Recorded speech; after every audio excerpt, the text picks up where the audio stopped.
दोस्तों, आप सभी का स्वागत है इजी ज्ञान में।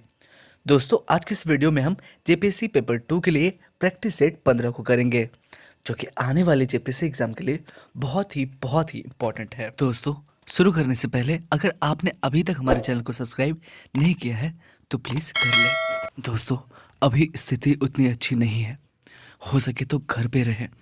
अगर आपको बाहर जाना हो तो मास्क को जरूर पहने।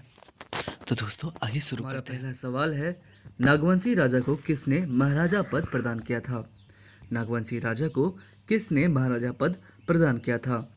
तो दोस्तों, नागवंशी राजा को महाराजा पद प्रदान किया था कंपनी सरकार ने। किसने? कंपनी सरकार ने ही नागवंशी राजा को महाराजा पद प्रदान किया था। अगला सवाल है कि मुंडा समाज निम्न में से किन दो भागों में विभक्त है? मुंडा समाज निम्न में से किन दो भागों में विभक्त है दोस्तों? तो दोस्तों, मुंडा समाज जो है महिलिको और कोम्पाट मुंडा में विभाजित है। तो हमारा जवाब क्या हो जाएगा? ए एवं बी दोनों में विभक्त है मुंडा समाज। दोस्तों, मुंडा समाज दो भागों में विभक्त है। पहला है महिलिको और दूसरा है कोम्पाट मुंडा। कोम्पाट मुंडा को मुंडा झारखंड में कोलेरियन समूह की एक सशक्त और शक्तिशाली जनजाति है। प्रजातीय दृष्टि से मुंडा को प्रोटो ऑस्ट्रेलाइड समूह में रखा जाता है। हमारा अगला सवाल है कि पढ़ा पंच की बैठक में क्या होता है? पढ़ा पंच की बैठक में क्या होता है? तो दोस्तों, पढ़ा पंच की बैठक में उरांव समाज के लोगों को सामाजिक न्याय दिया जाता है। किसके? तो उरांव समाज के लोगों को सामाजिक न्याय दिया जाता है। गांव के महतो, पाहन, पुजार और गांव पंच के प्रमुख सदस्य ही किसी मामले को पढ़ा पंच के सदस्य रखते हैं। तो हमारा जवाब हो जाएगा ए एवं बी दोनों ही। पढ़ा पंच में ए एवं बी दोनों ही होता है। चलते अगले सवाल की ओर। हमारा अगला सवाल है कि मुंडा मान की शासन व्यवस्था को कंपनी सरकार के किस पदाधिकारी ने मान्यता प्रदान की थी? तो दोस्तों, मुंडा मान की शासन व्यवस्था को कंपनी सरकार के किस पदाधिकारी ने मान्यता प्रदान की थी? तो दोस्तों, थॉमस विल्किंसन ने ही मुंडा मान की शासन व्यवस्था को कंपनी सरकार के थॉमस विल्किंसन ने ही वो ऐसे पदाधिकारी थे जिन्होंने मुंडा मान की शासन व्यवस्था को मान्यता प्रदान की थी। दोस्तों, हमारा अगला सवाल है कि मांझी परगना शासन व्यवस्था में शिकार परिषद को किस नाम से जाना जाता है? मांझी परगना शासन व्यवस्था में शिकार परिषद को किस नाम से जाना जाता है? तो दोस्तों, इसे सेंदरी बैसी कहते हैं। क्या कहते हैं? सेंदरी बैसी। अगला सवाल है, कौन सा कथन ढोकलो सोहर महासमिति के लिए सही नहीं है? कौन सा कथन ढोकलो सोहर महासमिति के लिए सही नहीं है? तो दोस्तों, ये कथन सही नहीं है कि पंचायती राज का इन्होंने समर्थन किया था। बाद बाकी पंचायती राज इलेक्शन का इन्होंने विरोध किया था, जाति प्रथा का समर्थन किया था। तो हमारा जवाब क्या हो जाएगा कि पंचायती राज का समर्थन ढोकलो सोहर महासमिति ने नहीं किया था। अगला सवाल है कि आप निम्नलिखित कथनों पर विचार करें। पहला कहता है कि महली जनजाति की सर्वोच्च आराध्य सूरज देवी है। महली जनजाति की सर्वोच्च आराध्य कौन है? सूरज देवी है। दूसरा कथन है कि खरवार जनजाति में सेवा विवाह, गोलट विवाह एवं अपहरण विवाह का अधिकांश प्रचलन है। पहला कथन है कि महली जनजाति की सर्वोच्च आराध्य सूरज देवी है, तो ये भी कथन हमारा सत्य है। नेक्स्ट कहता है कि खरवार जनजाति में सेवा विवाह, गोलट विवाह एवं अपहरण विवाह का अधिकांश प्रचलन है। तो दोस्तों, दोनों ही कथन हमारा सत्य हो जाएगा। चलते अगले सवाल की ओर। हमारा अगला सवाल हमसे कहता है कि कंवर जनजाति की शासन व्यवस्था में जाति पंचायत का मुखिया क्या कहलाता है? कंवर जनजाति की शासन व्यवस्था में जाति पंचायत का मुखिया क्या कहलाता है? तो दोस्तों, कंवर जनजाति की शासन व्यवस्था में जाति पंचायत का मुखिया सयाना कहलाता है। क्या कहलाता है? सयाना कहलाता है कंवर जनजाति की शासन व्यवस्था में जाति पंचायत का मुखिया। चलते अगले सवाल की ओर। हमारा अगला सवाल हमसे कहता है कि झारखंड की कौन सी जनजाति स्वयं को सदान मानती है? झारखंड की कौन सी ऐसी जनजाति है जो स्वयं को ही सदान मानती है? तो दोस्तों, चीक बड़ई ऐसी जनजाति है जो स्वयं को सदान मानती है।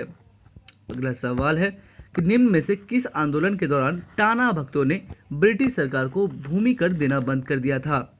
निम्न में से किस आंदोलन के दौरान टाना भक्तों ने ब्रिटिश सरकार को भूमि कर देना बंद कर दिया था? तो दोस्तों असहयोग आंदोलन के दौरान ही टाना भगतों ने ब्रिटिश सरकार को भूमि कर देना बंद कर दिया था। अगला सवाल है कि 1925 ईस्वी में हजारीबाग में महात्मा गांधी ने निम्न में से किस कॉलेज के छात्रों को संबोधित किया था। 1925 में हजारीबाग में महात्मा गांधी ने निम्न में से किस कॉलेज के छात्रों को संबोधित किया था दोस्तों। तो दोस्तों उन्होंने संत कोलंबस कॉलेज को संबंधित किया था। संत कोलंबस कॉलेज के छात्रों को संबोधित किया था 1925 ईस्वी में हजारीबाग में महात्मा गांधी ने। अगला सवाल है कि निम्न में से किस विद्रोह का मुख्य नारा था। निम्न में से किस विद्रोह का मुख्य नारा था। करो या मरो, अंग्रेजों हमारी माटी छोड़ो। करो या मरो, अंग्रेजों हमारी माटी छोड़ो। तो दोस्तों ये संथाल विद्रोह का प्रमुख मुख्य नारा था। अगला सवाल है कि किस वर्ष मार्क्सवादी को ऑर्डिनेशन कमेटी द्वारा अलग राज्य की मांग की गई थी। किस वर्ष मार्क्सवादी को ऑडिशन कमेटी द्वारा अलग राज्य की मांग की गई थी। तो दोस्तों 1971 को। कब? 1971 को मार्क्सवादी को ऑडिशन कमेटी द्वारा अलग राज्य की मांग की गई थी। अगला सवाल है कि 1995 में गठित झारखंड क्षेत्र स्वासी परिषद जैक का अध्यक्ष किसे बनाया गया था। 1995 में गठित झारखंड क्षेत्र स्वशासी परिषद जैक का अध्यक्ष किसे बनाया गया था दोस्तों। तो शिबू सोरेन को बनाया गया था। 1995 में गठित झारखंड क्षेत्र स्वशासी परिषद जैक का अध्यक्ष शिबू सोरेन को बनाया गया था। अगला सवाल है कि 1875 के विद्रोह के दौरान हजारीबाग का उपायुक्त कौन था। 1875 के विद्रोह के दौरान हजारीबाग का उपायुक्त कौन था दोस्तों। तो सिम्पसन था। सिम्पसन ही 1875 के विद्रोह के दौरान हजारीबाग का उपायुक्त था। चलते अगले सवाल की ओर। हमारा अगला सवाल है कि किस वर्ष दामिनी को की घोषणा की गई थी। किस वर्ष दामिनी को की घोषणा की गई थी। तो 1824 ईस्वी में ही दामिनी को की घोषणा की गई थी। चलते दोस्तों अगले सवाल की ओर। हमारा अगला सवाल है कि धनबाद में भूमिज विद्रोह को किस नाम से पुकारा जाता है। धनबाद में भूमिज विद्रोह को किस नाम से पुकारा जाता है। तो दोस्तों इसे सरदार नाम से पुकारा जाता है। भूमिजों को, ठीक है, धनबाद में भूमिजों को किस नाम से पुकारा जाता है। तो हमारा जवाब हो जाएगा सरदार। दोस्तों चलते हैं अगले सवाल की ओर। गोंड जनजाति में जब कोई संयुक्त परिवार विस्तृत परिवार में विकसित हो जाता है तो उसे क्या कहा जाता है। गोंड जनजाति में जब कोई संयुक्त परिवार विस्तृत परिवार में विकसित हो जाता है तो उसे क्या कहा जाता है। तो उसे भाई बिरादरी कहा जाता है। क्या कहा जाता है? भाई बिरादरी। चलते दोस्तों अगले सवाल की ओर। हमारा अगला सवाल हमसे कहता है कि माल पहाड़िया में गांगी पूजा किस महीने में होती है। माल पहाड़िया में गांगी पूजा किस महीने में होती है। तो गांगी पूजा होती है भादों में। कब होती है माल पहाड़िया में गांगी पूजा? तो भादों में होती है। हमारा अगला सवाल है कि डायन प्रथा प्रतिषेध विधेयक झारखंड विधानसभा में कब पारित हुआ। डायन प्रथा प्रतिषेध विधेयक झारखंड विधानसभा में कब पारित हुआ। तो दोस्तों 2001 में ही डायन प्रथा प्रतिषेध विधेयक झारखंड विधानसभा में पारित हुआ। अगला सवाल है कि निम्न में से कौन एक पेशेवर नृत्य है। निम्न में से कौन एक पेशेवर नृत्य है। तो दोस्तों नजनी नृत्य जो है एक पेशेवर नृत्य है। अगला सवाल है कि झंझाइन गीत कब गाया जाता है। झंझाइन गीत जो है ये कब गाया जाता है दोस्तों। तो दोस्तों ये जन्मोत्सव के अवसर पर गाया जाता है। किस अवसर पर? जन्मोत्सव के अवसर पर ही झंझाइन गीत गाया जाता है। चलते हैं अगले सवाल की ओर। हमारा अगला सवाल हमसे कहता है कि शहनाई किस प्रकार के वाद्य हैं। शहनाई किस प्रकार के वाद्य हैं। तो ये सुशीर वाद्य है। कैसे वाद्य है? सुशीर वाद्य है शहनाई। अगला सवाल है कि निम्न में से किस कला में प्राकृतिक परिवेश और स्त्री पुरुष में के विविध पक्षों का चित्रण होता है। निम्न में से किस कला में प्राकृतिक परिवेश और स्त्री पुरुष के विविध पक्षों का चित्रण होता है। तो दोस्तों इनमें से कोई नहीं। कोहबार में भी नहीं होता है, सोहराय में भी नहीं होता है और जादोपिया में भी नहीं होता है। चलते दोस्तों अगले सवाल की ओर। हमारा अगला सवाल हमसे कहता है कि झारखंड की प्रचलित भाषा नहीं है। कौन? झारखंड की प्रचलित भाषा नहीं है। अवधी जो है झारखंड की प्रचलित भाषा नहीं है। यहाँ पे मैथिली भी बोली जाती है, मगही भी बोली जाती है और भोजपुरी भी, लेकिन अवधी नहीं बोली जाती। अगला सवाल है कि संथाली भाषा साहित्य का प्रथम साहित्यिक नाटक कौन सा है। संथाली भाषा साहित्य का प्रथम साहित्यिक नाटक कौन सा है दोस्तों। तो दोस्तों विदु चांदन ही संथाली भाषा की साहित्य का प्रथम साहित्यिक नाटक है। चलते दोस्तों अगले सवाल की ओर। हमारा अगला सवाल हमसे कहता है कि संथाली भाषा का प्रथम उपन्यास हाड़मवाक आतो की रचना किसने की थी। तो दोस्तों आर काटेर्स ने ही संथाली भाषा का प्रथम उपन्यास हाड़मवाक आतो की रचना की थी। किसने? आर काटेर्स ने। अगला सवाल है कि प्रीतिवाला किन की रचना है। प्रीतिवाला किन की रचना है दोस्तों। तो ये बुधू बाबू की रचना है। प्रीतिवाला बुधू बाबू की रचना है। अगला सवाल है कि हो जनजातियों के लोकगीत पर प्रथम पुस्तक का नाम क्या है।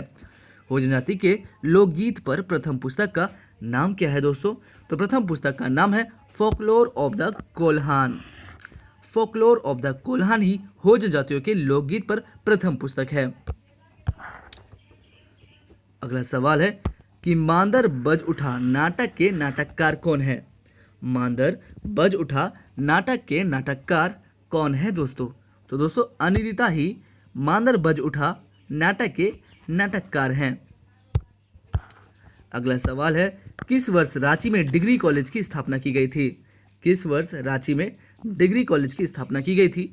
तो 1946 में ही रांची में डिग्री कॉलेज की स्थापना की गई थी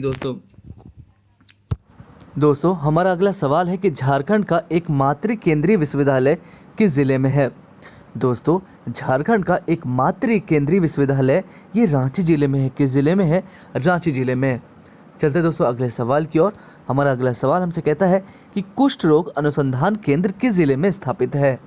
कुष्ठ रोग अनुसंधान केंद्र ये किस जिले में स्थापित है। तो दोस्तों ये रांची जिले में स्थापित है। कुष्ठ रोग अनुसंधान केंद्र रांची जिले में स्थापित है। दोस्तों अगला सवाल है कि रांची में संपन्न 34वें राष्ट्रीय खेल का शुभांकर क्या था। रांची में समापन 34वें राष्ट्रीय खेल का शुभांकर क्या था दोस्तों। तो क्या था? छौवा था। 34वें राष्ट्रीय खेल का शुभांकर क्या था? छौवा। चलते दोस्तों अगले सवाल की ओर। हमारा अगला सवाल है कि प्रथम झारखंड रत्न से सम्मानित भारतीय महिला हॉकी टीम के पूर्व कप्तान समुराय टेटे किस राज्य की रहने वाली है। दोस्तों हमारा अगला सवाल है कि प्रथम झारखंड रत्न से सम्मानित भारतीय महिला हॉकी टीम के पूर्व कप्तान समुराय टेटे किस राज्य की रहने वाली है। तो दोस्तों ये झारखंड राज्य की रहने वाली है। किस राज्य की? झारखंड राज्य की। अगला सवाल है कि विराट सिंह का संबंध किस खेल से संबंधित है। तो दोस्तों विराट सिंह का संबंध क्रिकेट से संबंधित है। किस खेल से? क्रिकेट से। अगला सवाल है कि निम्नलिखित में से कौन सा सुमेलित नहीं है। निम्नलिखित में से कौन सा सुमेलित नहीं है। तो दोस्तों डिगवाडी स्टेडियम रांची में है, ये सम्मिलित नहीं है। बाद बाकी बीएमपी मैदान रांची में है, करजन ग्राउंड हजारीबाग में है और गल्फ मैदान धनबाद में है। चलते अगले सवाल की ओर। हमारा अगला सवाल है कि झारखंड की प्रथम अंतर्राष्ट्रीय आदिवासी महिला हॉकी खिलाड़ी कौन थी। तो दोस्तों झारखंड की प्रथम अंतर्राष्ट्रीय आदिवासी महिला हॉकी खिलाड़ी कौन थी दोस्तों। तो कौन थी? सावित्री पूर्ति। सावित्री पूर्ति ही झारखंड की प्रथम अंतर्राष्ट्रीय आदिवासी महिला हॉकी खिलाड़ी थी। अगला सवाल है कि कर्नल ईह का योगदान निम्न में से किस अधिनियम को तैयार करने में रहा। कर्नल ईह का योगदान निम्न में से किस अधिनियम को तैयार करने में रहा दोस्तों। तो दोस्तों छोटा नागपुर काश्तकारी अधिनियम 1908 को तैयार करने में जो है कर्नल ईह का योगदान रहा है। अगला सवाल है कि झारखंड सरकार द्वारा छोटा नागपुर काश्तकारी अधिनियम 1908 की निम्न में से किस धारा में 2016 में संशोधन प्रस्तावित किया गया है। झारखंड सरकार द्वारा छोटा नागपुर काश्तकारी अधिनियम 1908 की निम्न में से किस धारा में 2016 में संशोधन प्रस्तावित किया गया है दोस्तों। तो किस धारा में संशोधन प्रस्तावित किया गया है। तो हमारा जवाब हो जाएगा उपयुक्त सभी। उपर्युक्त सभी में ही संशोधन प्रस्तावित किया गया है। चलते अगले सवाल की ओर। हमारा अगला सवाल है कि निम्नलिखित में से कौन सा कथन सत्य है। निम्नलिखित में से कौन सा कथन सत्य है दोस्तों। पहला कथन है कि 1908 के एक्ट में मालिक को जमीन की प्रकृति बदलने का अधिकार नहीं था। तो दोस्तों ये कथन सत्य है। नेक्स्ट है कि झारखंड राज्य में संथाल परगना प्रमंडल को छोड़कर होगा तथा उसी तिथि से प्रकृति होगा जो राज्य सरकार राजपत्र अधिसूचना द्वारा नियत करे। तो दोस्तों दोनों ही कथन हमारा सत्य हो जाएगा। चलते अगले सवाल की ओर। दोस्तों हमारा अगला सवाल हमसे कहता है कि निम्न में से कौन सा कथन गलत है। आपको बताना है कि निम्न में से कौन सा कथन दोस्तों गलत है। दोस्तों हमारा पहला कथन है कि छोटानागपुर काश्तकारी अधिनियम 1908 उत्तरी छोटानागपुर, दक्षिणी छोटानागपुर, कोल्हान एवं पलामू प्रमंडल में लागू है। तो दोस्तों ये कथन हमारा सत्य है। नेक्स्ट कहता है छोटानागपुर काश्तकारी अधिनियम 1908 झारखंड के कुल 16 जिलों में लागू है। तो दोस्तों ये कथन हमारा गलत हो जाएगा। तुम्हारा जवाब क्या हो जाएगा? केवल 2 ही कथन गलत है। चलते अगले सवाल की ओर। हमारा अगला सवाल है छोटानागपुर काश्तकारी अधिनियम के तहत निम्न में से किसे काश्तकारी के अंतर्गत शामिल किया गया है। छोटानागपुर काश्तकारी अधिनियम के तहत निम्न में से किसे काश्तकार के अंतर्गत शामिल किया गया है। तो दोस्तों भूधारक को भी रैयत को भी शामिल किया गया है। तुम्हारा जवाब क्या हो जाएगा? ए एवं बी दोनों को ही काश्तकार के अंतर्गत शामिल किया गया है। चलते दोस्तों अगले सवाल की ओर। हमारा अगला सवाल हमसे कहता है कि निम्नलिखित में से आपको बताना है कि कौन सा कथन सत्य है। दोस्तों आपको बताना है कि निम्नलिखित में से कौन सा कथन सत्य है। पहला, झारखंड सरकार द्वारा 2016 में संथाल परगना काश्तकारी अधिनियम 1949 की धारा 13 में संशोधन प्रस्तावित किया गया है। ठीक है। अगला कथन हमसे क्या कहता है कि संथाल परगना लगान विनियमन 1876 के अंतर्गत संथाल परगना में 12 वर्षों के लिए लगान निर्धारण होगा। तो दोस्तों ये कथन हमारा गलत हो जाएगा। कौन सा कथन सत्य है? केवल एक कथन सत्य है। तुम्हारा जवाब क्या हो जाएगा? केवल एक। चलते दोस्तों अगले सवाल की ओर। हमारा अगला सवाल हमसे कहता है कि संथाल परगना काश्तकारी अधिनियम 1949 की धारा के तहत किसी पहाड़िया गांव में बंजर भूमि का बंदोबस्त गैर पहाड़ियों के साथ नहीं किया जा सकता है। तो दोस्तों संथाल परगना काश्तकारी अधिनियम 1949 की किस धारा के तहत किसी पहाड़िया गांव में बंजर भूमि का बंदोबस्त गैर पहाड़िया के साथ नहीं किया जा सकता है। दोस्तों धारा 41 के तहत संथाल परगना काश्तकारी अधिनियम 1949 की धारा 41 के तहत किसी पहाड़िया गांव में बंजर भूमि का बंदोबस्त गैर पहाड़िया के साथ नहीं किया जा सकता। दोस्तों हमारा अगला सवाल है कि निम्न में से किस परिस्थिति में भूमि का अधिग्रहण नहीं किया जा सकता। निम्न में से किस परिस्थिति में भूमि का अधिग्रहण नहीं किया जा सकता है। दोस्तों यदि भूमि पहले से अधिग्रहित हो, यदि भूमि पहले से अधिग्रहित हो तो इस परिस्थिति में भूमि का अधिग्रहण नहीं किया जा सकता। तो दोस्तों हमारा कौन सा कथन सत्य हो जाएगा? केवल एक। चलते दोस्तों अगले सवाल की ओर। हमारा अगला सवाल हमसे कहता है कि जिला परिषद की अधिकारिता में निम्न में से कौन कौन शामिल नहीं होंगे। जिला परिषद की अधिकारिता में निम्न में से कौन कौन शामिल नहीं होंगे। दोस्तों नगर निगम का क्षेत्र शामिल नहीं होगा और कैंटोनमेंट बोर्ड का क्षेत्र शामिल नहीं होगा, केवल नगर पालिका का क्षेत्र ही शामिल होगा। तो दोस्तों हमारा जवाब क्या हो जाएगा? केवल 2 और 3 शामिल नहीं होंगे। अगला सवाल है कि निम्नलिखित में से झारखंड का कौन सा प्रखंड रिजर्व जिले से सम्मिलित नहीं है। निम्नलिखित में से झारखंड का कौन सा प्रखंड रिजर्व जिले में सम्मिलित नहीं है। दोस्तों लेस्लीगंज जो है रिजर्व ऐसा प्रखंड है, लेस्लीगंज जो रिजर्व जिले में सम्मिलित नहीं है। दोस्तों हमारा अगला सवाल है कि झारखंड के दिए गए क्षेत्रों में से किस क्षेत्र में यूल रूल 1856 किया गया था। हमारा अगला सवाल है कि झारखंड के दिए गए क्षेत्रों में से किस क्षेत्र में यूल रूल 1856 लागू किया गया था। तो यूल रूल 1856 किस क्षेत्र में लागू किया गया था। दोस्तों संथाल परगना में ही यूल रूल 1856 लागू किया गया था।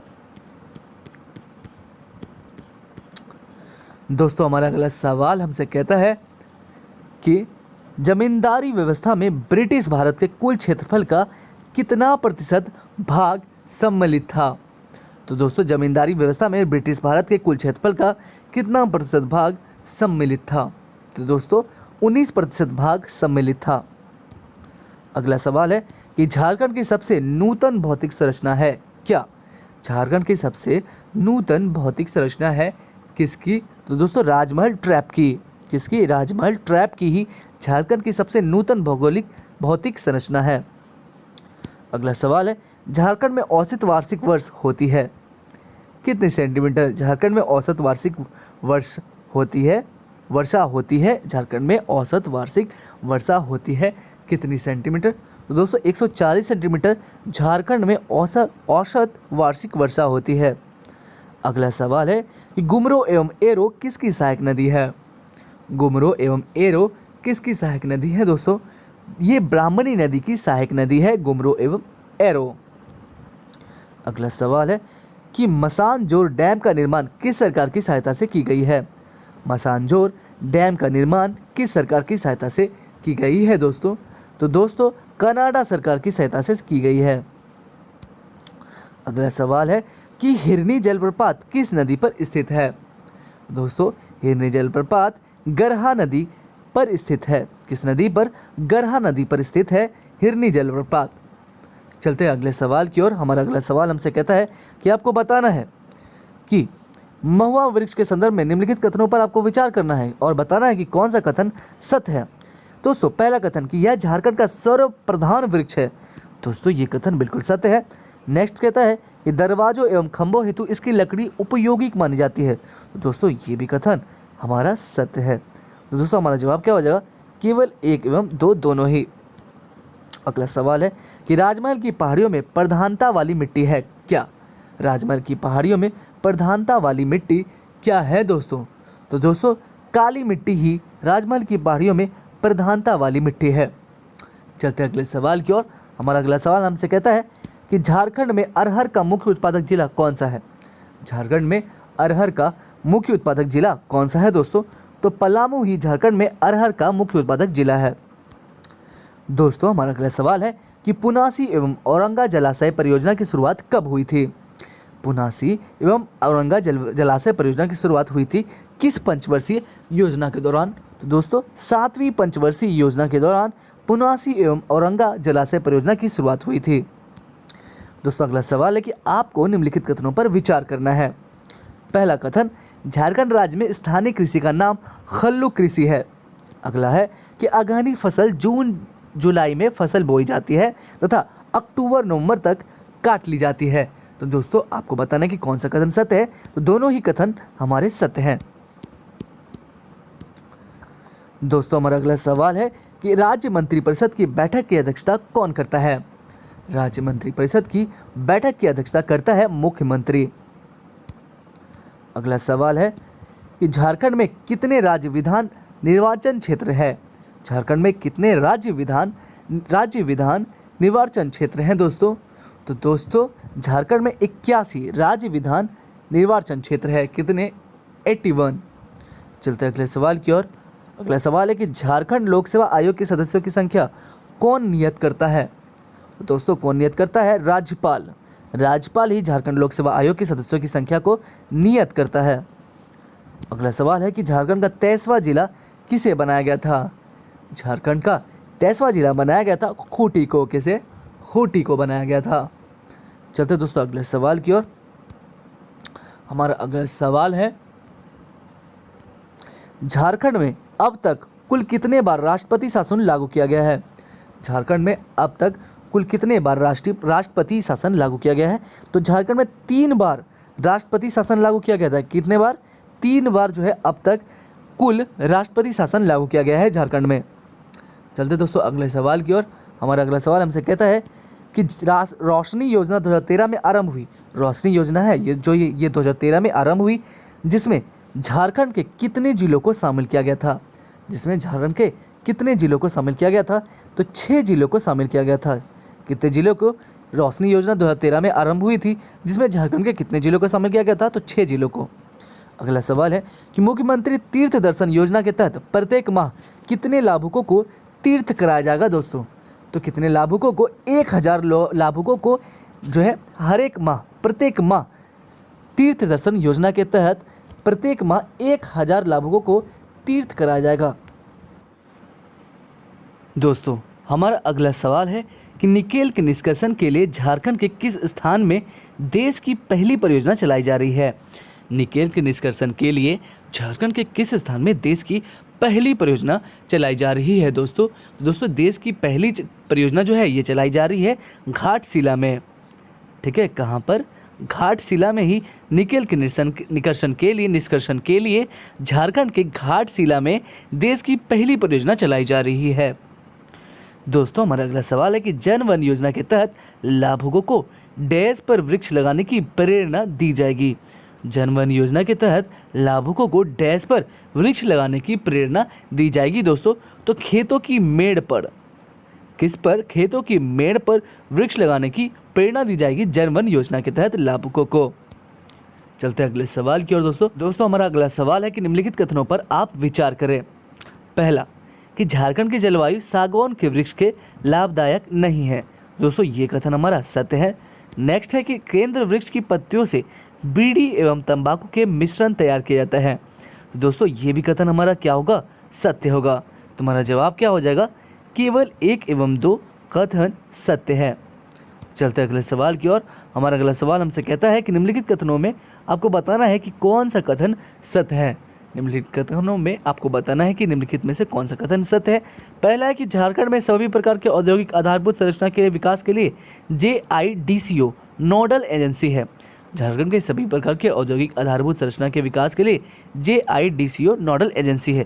तो दोस्तों ये कथन हमारा सत्य हो जाएगा।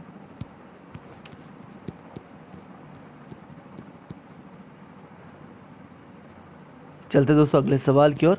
हमारा अगला सवाल है कि निम्नलिखित में से कौन सा एक पुनर्वास एवं पुनर्वास नीति का उद्देश्य नहीं है। निम्नलिखित में से कौन सा एक पुनर्वास और पुनर्स्थापन नीति का उद्देश्य नहीं है दोस्तों? तो दोस्तों लघु एवं कुटीर उद्योगों में निर्मित उत्पादों हेतु उचित बाजार की व्यवस्था करना, ये जो है पुनर्वास एवं पुनर्स्थापन नीति का उद्देश्य नहीं है। ठीक है, लघु एवं कुटीर उद्योगों में निर्मित उत्पादों हेतु उचित बाजार की व्यवस्था करना ही पुनर्वास एवं पुनर्स्थापन नीति का उद्देश्य नहीं है। दोस्तों हमारा अगला सवाल है कि झारखंड के स्थानीय नीति में राज्य के विद्यार्थियों के लिए प्रावधान है। झारखंड की स्थानीय नीति में राज्य के विद्यार्थियों के लिए क्या प्रावधान है दोस्तों? तो दोस्तों प्रावधान है कि मैट्रिकुलेशन अथवा समकक्ष स्तर तक की शिक्षा पूरी करने पर स्थानीयता मिल सकती है। तो दोस्तों चलते अगले सवाल की ओर। हमारा अगला सवाल है कि खाद्य सुरक्षा अधिनियम का लक्ष्य क्या है। खाद्य सुरक्षा अधिनियम का लक्ष्य क्या है दोस्तों? पहला लक्ष्य कि 76% ग्रामीण जनसंख्या को खाद्य सुरक्षा प्रदान करना, गांव के गरीब लोगों तक खाद्य उपलब्ध हो सके, गांव के गरीब लोगों में खाद्य के मामले में असुरक्षा की भावना उत्पन्न न हो सके। दोस्तों खाद्य सुरक्षा अधिनियम का यही लक्ष्य है। तुम्हारा जवाब हो जाएगा उपरोक्त सभी। अगला सवाल है कि प्रथम अथवा द्वितीय अपील की तिथि के संबंध में कितने दिन में नागरिक को सूचना मिलेगी। प्रथम एवं द्वितीय अपील की तिथि के संबंध में कितने दिन में नागरिक को सूचना मिलेगी दोस्तों? तो 7 दिन से पहले, 7 दिन पहले। अगला सवाल है कि 3125 अर्थात 3125.03 एकड़ भूमि का सबसे कम भूमि बैंक किस जिले में बनाया गया है। 3125.03 एकड़ भूमि का सबसे कम भूमि बैंक जो है ये किस जिले में बनाया गया है? दोस्तों ये कोडरमा जिले में बनाया गया है। किस जिले में? कोडरमा जिले में। अगला सवाल है कि राज्य के प्रमुख विकास केंद्र है। राज्य के प्रमुख विकास केंद्र क्या क्या है? तो दोस्तों प्रमुख विकास केंद्र है BIADA, AIADA, RIADA। अगला सवाल है कि झारखंड में औद्योगिक विकास तीव्र करने के उपाय क्या क्या है। झारखंड में औद्योगिक विकास जो है तीव्र करने के उपाय क्या क्या है दोस्तों? पहला उपाय है कि ग्रामीण हस्तलिप का संरक्षण करना। दूसरा प्रसंस्करण उद्योग को प्रोत्साहित करना। तो दोस्तों हमारा दोनों ही कथन केवल 2 एवं 3 ही झारखंड में औद्योगिक विकास के तीव्र करने के उपाय हैं। दोस्तों हमारा अगला सवाल है कि झारखंड के पूर्वी सिंहभूम जिले में टिस्को में स्थापना किस वर्ष हुई थी। झारखंड के पूर्वी सिंहभूम जिले में टिस्को की स्थापना किस वर्ष हुई थी? तो दोस्तों 1907 में हुई थी। कब हुई थी? 1907 में। अगला सवाल है कि झारखंड के किस भाग में ऑटो अनुषांगिक उद्योगों का संकेंद्रण है। झारखंड के किस भाग में ऑटो अनुषांगिक उद्योगों का संकेंद्रण है। तो दोस्तों किस भाग में संकेंद्रण है? पश्चिम सिंहभूम में। किस भाग में? पश्चिम सिंहभूम में। चलते अगले सवाल की ओर। हमारा अगला सवाल है कि तेनूघाट में कौन सा विहार है। तेनूघाट में कौन सा विहार है दोस्तों? तो पक्षी विहार है तेनूघाट में। अगला सवाल है कि झारखंड सरकार की रिपोर्ट 2016 के अनुसार झारखंड में बाघों की संख्या कितनी है। तो दोस्तों झारखंड में बाघों की संख्या कितनी है? 14 है, केवल 14। चलते अगले सवाल की ओर। हमारा अगला सवाल है कि पलामू स्थित बेतला राष्ट्रीय उद्यान कितने वर्ग किलोमीटर में फैला हुआ है। पलामू स्थित बेतला राष्ट्रीय उद्यान जो है ये कितने वर्ग किलोमीटर में फैला हुआ है दोस्तों? तो ये जो है 231.67 वर्ग किलोमीटर में फैला हुआ है। 231.67 वर्ग किलोमीटर में फैला हुआ है पलामू स्थित बेतला राष्ट्रीय उद्यान। अगला सवाल है कि निम्नलिखित में से आपको बताना है कि कौन सा कथन सत्य है। पहला कहता है कि झारखंड के बोकारो जिले में जवाहरलाल नेहरू जैविक उद्यान है। तो दोस्तों ये कथन हमारा सत्य है। नेक्स्ट कहता है कि तोपचांची अभयारण्य की स्थापना 1885 में की गई थी। तोपचांची अभयारण्य की स्थापना जो है ये 1885 ईस्वी में की गई थी दोस्तों। तो दोस्तों इसमें से केवल एक ही कथन सत्य है। चलते अगले सवाल की ओर। हमारा अगला सवाल हमसे कहता है दोस्तों कि आपको बताना है कि निम्नलिखित में से कौन सा कथन सत्य है। पहला कहता है कि भारत सरकार द्वारा बेतला राष्ट्रीय पार्क में बाघ परियोजना टाइगर प्रोजेक्ट चलाई जा रही है। भारत सरकार द्वारा बेतला नेशनल पार्क में बाघ परियोजना टाइगर प्रोजेक्ट चलाई जा रही है। ठीक है। दूसरा कहता है कि बेतला का संक्षिप्त रूप bison, elephant, tiger, leopard, axis है। ठीक है। तुम्हारा जवाब क्या हो जाएगा? केवल 1 एवं 2 कथन सत्य है। अगला सवाल है कि आपको बताना है कि कौन सा कथन निम्नलिखित में से सत्य है। पहला है कि झारखंड में पर्यावरण को हानि पहुंचाने वाले कारणों में सर्वप्रमुख कारण महानगरों एवं नगरों से निकलने वाला कचरा, जिसे हम सॉलिड वेस्ट भी कहते हैं। ठीक है। तो झारखंड में पर्यावरण को हानि पहुंचाने वाले कारणों में सर्वप्रथम कारण महानगरों एवं नगरों से निकलने वाला कचरा है। दूसरा क्या है कि झारखंड राज्य गंगा नदी संरक्षण प्राधिकरण 2009 ईस्वी में गठित की गई थी।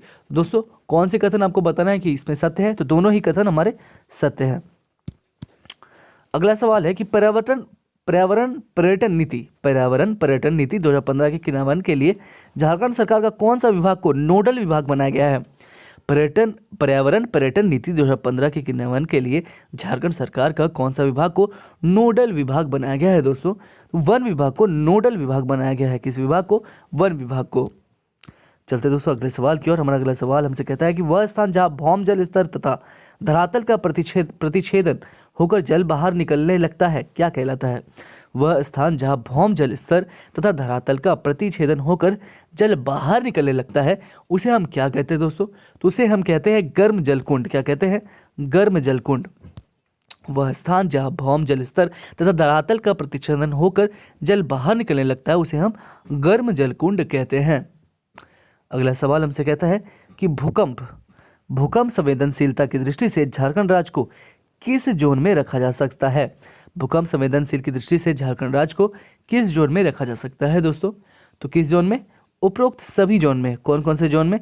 पहला जोन 2 में भी, जोन 3 में भी और जोन 4 में भी। तो जोन 2 में, जोन 3 में और जोन 4 में, उपरोक्त सभी में ही भूकंप संवेदनशीलता की दृष्टि से झारखंड राज्य को जोन 2, जोन 3, जोन 4 में रखा जा सकता है। दोस्तों हमारा अगला सवाल है कि झारखंड राज्य आपदा प्रबंधन प्राधिकरण JSDMA किस वर्ष में गठित की गई है? झारखंड राज्य आपदा प्रबंधन प्राधिकरण JSDMA किस वर्ष में गठित की गई है? तो 2010 में जो है गठित की गई है JSDMA। अगला सवाल है कि आपको बताना है कि निम्नलिखित में से कौन सा कथन सत्य है। आपको बताना है कि निम्नलिखित में से कौन सा कथन सत्य है।